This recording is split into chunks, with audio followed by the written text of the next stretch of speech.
What's up guys, there's a chance that we won't see any more Galaxy S branded smartphones from the Samsung until 2020, but at least one other phone from the South Korean company may be launching this month.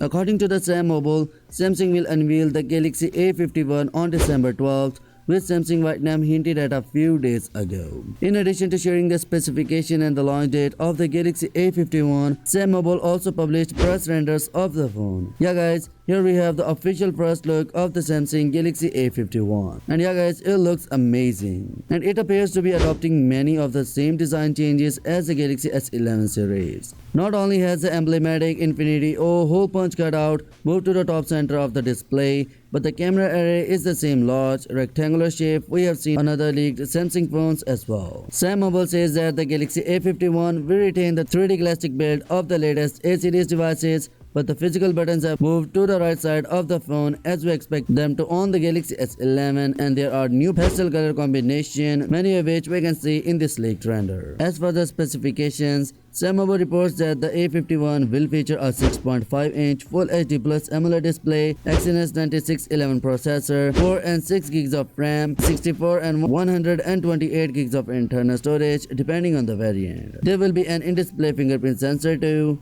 and a 4000 mAh battery with the support for 15-watt fast charging. But the star of the show is clearly the quad camera system on the back of the phone. Although the price hasn't been confirmed, this will likely be the cheapest quad camera phone Samsung has ever released. Sam Mobile says the 4 sensors will stack up like this: 48 megapixel with f2.0 aperture primary sensor, 4 megapixel ultra wide shooter with f2.2 aperture, 5 megapixel depth sensor, and a 5 megapixel macro camera with f2.4 aperture. There will also be a 32 megapixel front camera with f2.2 aperture. So yeah, that's it for today. Now what's your thoughts on this guys? Let me know your thoughts in the comment section below, and yeah, smash the subscribe button and press the bell icon for more latest news, and as always, I will catch you tomorrow in the next one. Peace out.